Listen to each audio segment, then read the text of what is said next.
You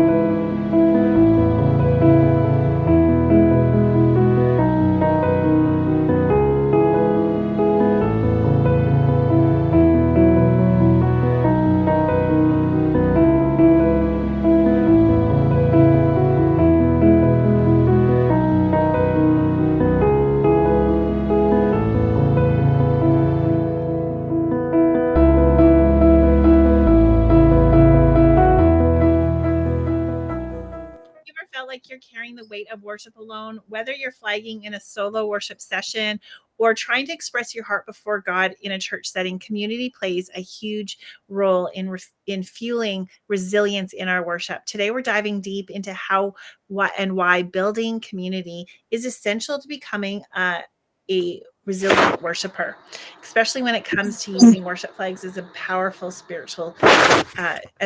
tool in our spiritual journey. Now, I'm Andrea York with Catch the Fire Worship Flags. This is the Fan into Flame live stream where it's your place to become the kind of worshiper that God is looking for, inspired by John 4:23, where we are worshiping in spirit and in truth. If you are a creative worshiper, do like and follow this video. And if you have been following our live stream before, you know that you're no stranger to Pat Dyer. Hi, Pat. Hi, how are you, Andrea? Good, from Breakthrough Flag Ministries. Now, you might be a little confused because today is not the third Thursday, which is when we're usually together. So, why are we together today? This is special. It sure is. There's something that's going on, and we want to make sure you guys know what's happening. There's still time for you to get in on it, but I'm not going to let it out of the bag. Andrea's going to tell you a little bit about it. Yeah, okay. Let me get that. Let me get the Because a picture's worth 1,000 words. right there. So they're on the screen. They're on the screen. We are part of we're in the middle of. Can you bring it up a little bit so we can see it? Does it come up a little bit higher? Oh, nope, there it is. I got it. Sorry, it's my fault. You can see it. There it is. That's better. So there's a link right there. Grab that QR code. It's on our website.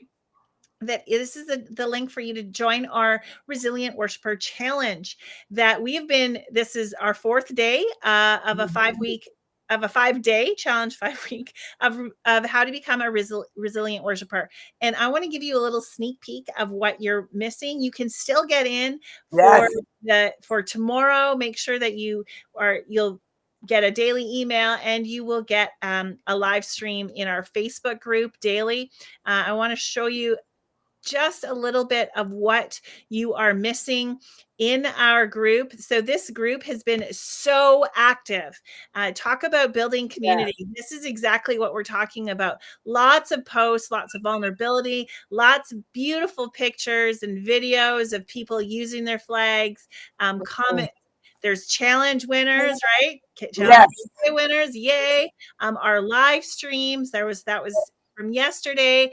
There's questions, there's everything. This is what you are missing in our group. And so we want you in the group. It's not too late to join us. So go back to, where is it? Right there. There is the QR link. And that's how you join us. So we're talking about building community, and it's part of a resilient worshiper challenge theme topic. They would have already gotten an email daily devotion about that, but we're talking with you because this is not just, we don't want to gatekeep this. This is not something that is only for a private Facebook group. That we really feel like this is an important topic and to digest, to go through for you, because you're part of our community. Right? And so we've been talking all week about becoming resilient worshipers, how to stand strong through every struggle or season and blessing, even in the blessing. And so far, we've talked about being rooted in faith. That was day one. Then we talked about worship through fire. And then yesterday, we talked about vulnerable yet shaken. And all of these are such powerful Mm. Wonderful topics, and people really started sharing some great things. I What think I was going to jump in. One of the things I think is amazing, and we were talking about that, is that this is the power of community. Because as people were sharing, other people were saying, "Yes, I've been through that too. I've gone through that," or they encouraged the person that was going through that. It's definitely a place where you find out that community is needed and the blessings of being in a community. Such a blessing, not just the people in the community. I would say it's been a blessing to us also. Yes, absolutely. And see, one of the things we think about resilience, though, is we often think about individual strength, having Mm-hmm. the fortitude to keep going despite challenges. And then we share them, the testimony, and we encourage others. But here's the truth: resilience in worship is rarely a solo journey. Community is one of the greatest strengths of sources of strength and encouragement that we have in our worship, right? The very first thing that God said was not good when he made creation was, it is not good for man to Yes. be alone. And so he takes it serious. He is involved. He himself is part of a community, Father, Son, and Spirit, and He invites us into that community.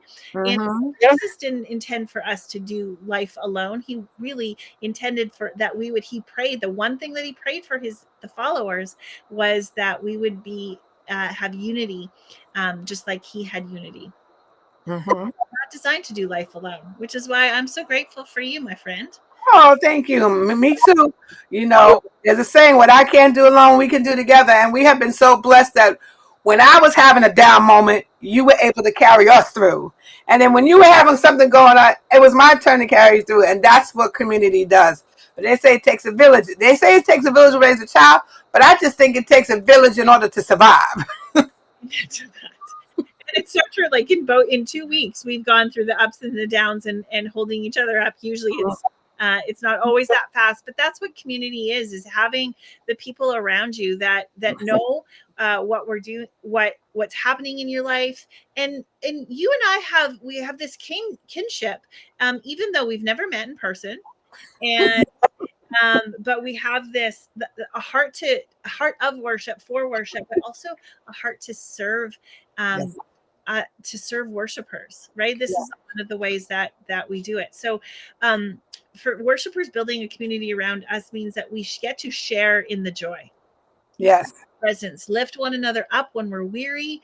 Yes, and then creating a space where freedom of worship exists, without fear or judgment or criticism or stealing the platform. Yes, yes. And I think that's have been one of the beauties about the challenge is that having that space where people can come and be vulnerable and share the things that they, because they've been sharing some really personal things. But isn't it beautiful that God has created us a place where we can lay that down?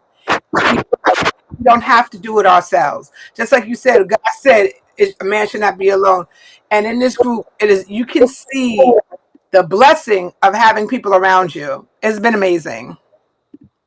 Absolutely.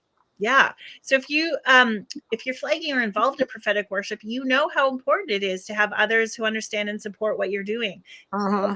We sometimes the Lord asks us to go alone for a season, but He Mm-hmm. intend for us to be alone, as part of um, as part of our everyday, season in season out, because He created us for community.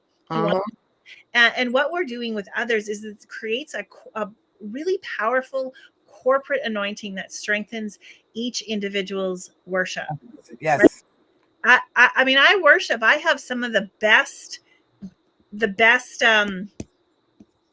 worships, and when I'm cleaning, that's when I Yes. get such fantastic, when the presence of God. I think it's the motivation for me to keep going, because I hate cleaning Yes. so much. The Lord's like, I'm gonna do it with you. We're gonna be together.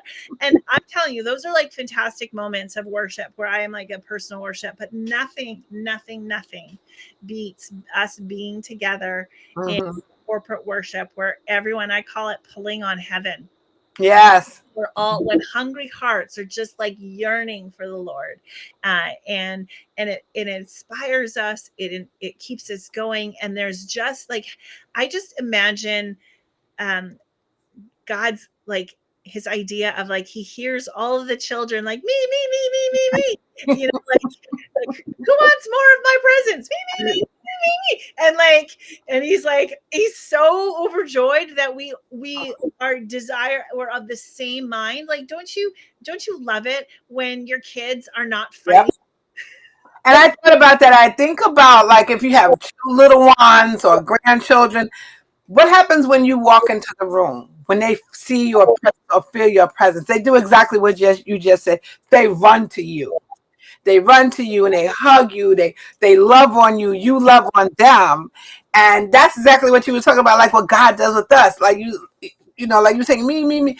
God is like, all right, come on. Sit down, come over here, sit on my lap.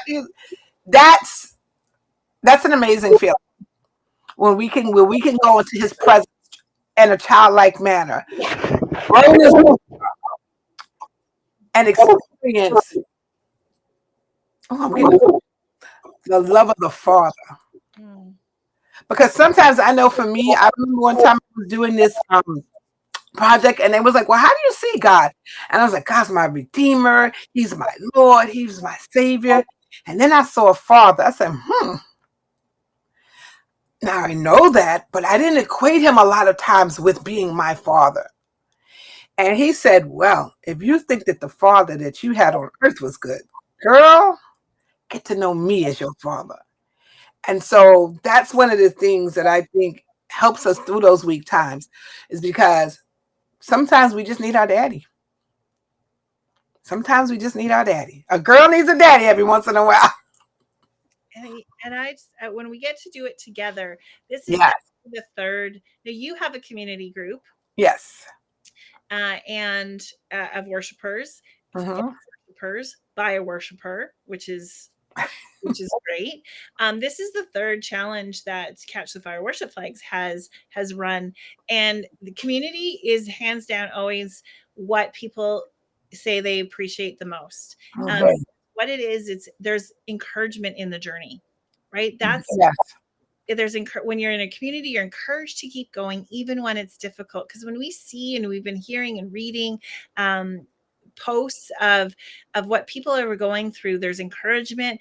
And hey, someone is like, I'm going through that, or I've also gone through that. And so there's this camaraderie and encouragement in the journey. And we've talked a lot about, Mm-hmm. even if you go to a big church and they permit worship flags, and it's a form of worship that they love and empower. But even in, like, let's say a church of 1,000 people, you might have maybe 4 or 5 people that have the same passion. So why not be part of a community where you have the same passion from all over the globe? We've got people in our group from South Africa, I think from Mm-hmm. Wales, where else? From Norway, Yep. Canada. Canada, US, a lot of places like that. Yes. And that's one of the things I hear too, which is why I started my community, was because people were saying that when I do workshops and things like that, we always start our workshop with worship. So everybody has their flag, we're worshiping, and they are saying, I love to come to these workshops and conferences because I get a chance to worship and flag. I don't get to do that a lot with other people because I may be there, like you said, the only person there, or people don't understand it. And so when they get in that moment and they get in that community, they feel there's a power in that worship that they release as they're worshiping in that community. There's such a great power in corporate worship because what corporate worship does is almost like um, you ever been in a traffic jam and the traffic is out here, and then all of a sudden it goes like this, and everybody's going the same way. And that's what corporate worship does. It brings us from our own individual, whatever we were going through, and it brings us in. And now everybody is focused as one on God. Yep. That's what community does. It spurs us on. It keeps us going in love. It's shared Mm-hmm. worship. Yeah. you might come into an auditorium or a sanctuary of where your heart's not quite there, but then the Mhm. starts and you get swept along with Yes. the river that's happening. There's another aspect to community, and that's accountability. Mhm. That's accountability. If you are in a praise dance group, you know this, that Yeah. you actually really have the firsthand experience. But how do we get accountability in our groups? How do we find that outside of outside of that in a community? If you're not in a praise dance team, what are Well, some? that's why it's important to. It's really important to step outside of your comfort zone and join challenges like this. Meet other worshipers. Get to know them. I mean, you would think that these people in this challenge knew each other forever. Oh yes, You yes, would think that they know each other forever, and you start to build that relationship. And when you begin to form a group of people, and those are the people who are going to hold you accountable. Those are the people who are going to help you be resilient through the ups and the downs. We've been talking about a lot. It's easy to worship when everything is good, but how do you worship in the fire? How do you not let the fire consume you? Because fire can do two things. It can refine you or consume you. How do you do that? And this is where accountability um, comes in. And we talked about a little bit about this yesterday when we were saying, all right, you had your moment. All right, now get your tissue, wipe your nose, clear your eyes, and let's go to the Lord. yeah. And that's what accountability. That's how you can find accountability outside of your circle. Yeah, I think we're gonna actually kind of wrap up today. I know it's really short, but we should be talking more about this, and this is one of the topics that we're going to come back to for Pat and I, and maybe bring Mhm. in maybe the next time we're going to see if we can get someone else in our group to talk about what community is and how to build it in Mhm. our community. I just want to share one thing about what we something that we're starting to do is at Catch the Fire Worship Flags, there is a raffle that you can win a worship flag. So it's actually you buy a gift card from our store. It's in $10, $7, or $5, and with every purchase, every gift card, you are entered to win a raffle for a worship flag. Either it's a triple, double, or single based on the 10, 7, or 5 denomination of gift cards. And when there'll be a live draw per 100 tickets sold, and it will be right here on a live stream. So be watching. That's available for you to purchase now. And next week, we will be back with another live stream, but there's not too late to Yes. join our Resilient Worshiper Challenge. So make sure that you get in the last day. I want to say thank you for joining us today. I know it's super short, but we are enjoying our community, and we're going to just head right back into our Facebook group and see what people have been posting. They've been posting their daily challenges. And so Mhm. that's been really fun to watch and be encouraged. So thank you so much for joining us. Until next time, have a great week. Bye. Bye.